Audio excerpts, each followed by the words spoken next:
گفتگوی ویژه با احمد رشید، ژورنالیست و نویسنده کتاب مشهور طالبان، و فرانسیس وندرل، نماینده پیشین اتحادیه اروپا در افغانستان و استاد پوهنتون پرستون آمریکا.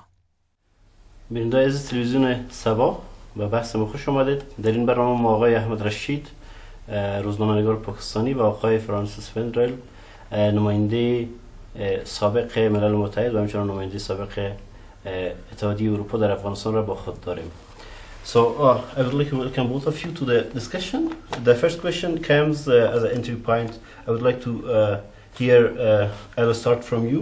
So in your most recent book, you have pointed out that the military, the Pakistan military, is supporting the religious movements, especially Taliban. So and also you have pointed out in this book that these supports are in terms of logistics, training, weapons, etc. So from that time till now, did you see any shift in the military side?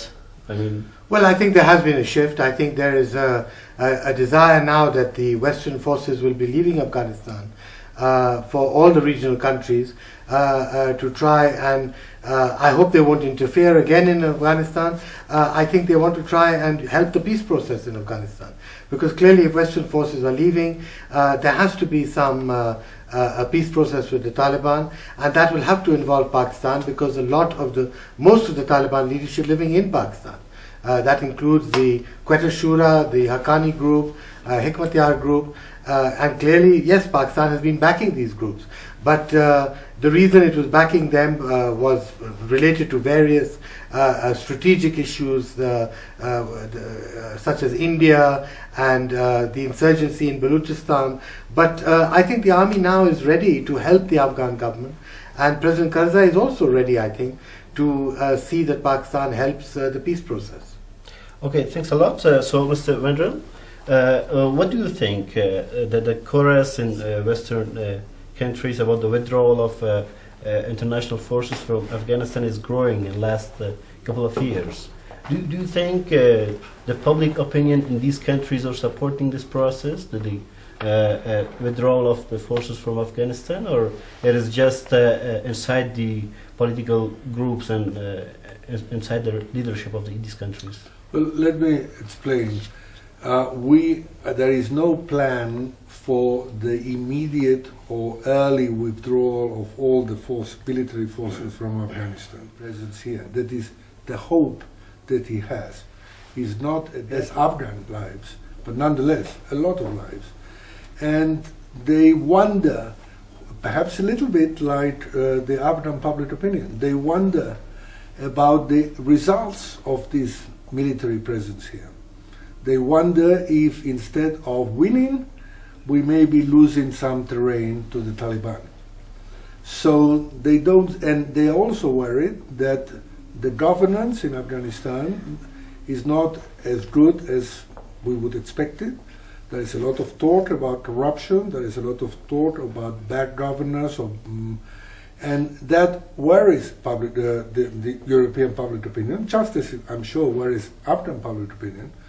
And in the case of Europe, people are saying, well, there is very little point in staying militarily. Now, in terms of the financial engagement, in terms of training, I don't think there is any question that we will stay here committed for a long time. Yeah, thanks a lot. So, Mr. Rashid, you're advocating for unconditional negotiations with Taliban here in Afghanistan.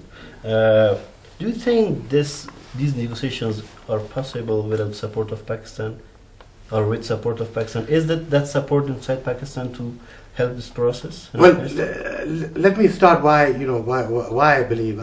I believe very firmly that after 10 years of this war and 32 years of war generally for Afghanistan, transition to Afghan governance, Afghan army, Afghan police, they will have to look after the country themselves increasingly, although Western support will continue. Now, we have to avoid 2 or 3 things if Western support is to go and peace is to come. We have to avoid a scramble amongst the neighboring countries, once again, to get involved and start backing one side or the other in Afghanistan, like what happened in the 90s. when we saw, for example, that Pakistan and Saudi Arabia were backing the Taliban, and Iran, India, and Russia were backing the Northern Alliance. We want to avoid that. Now, to do that, so we need a dialogue first between the Afghan government and the Taliban. Then we need to introduce also the international community into that dialogue, because the Taliban have said that they want to talk to the Americans and to NATO. The third part of that has to be a regional dialogue. There has to be talks to reduce tension among the neighbors, say between India and Pakistan, between Iran and Pakistan, so that all these neighbors can come to some agreement not to interfere in Afghanistan, and instead to try and build peace and carry out development work in Afghanistan. So I think as part of that, I think, there is a change of mood. People in Pakistan are fed up also with the war in Afghanistan, because we now have our own Taliban problem, a very big Taliban problem, and people are very scared of that, just like you are today with your Taliban.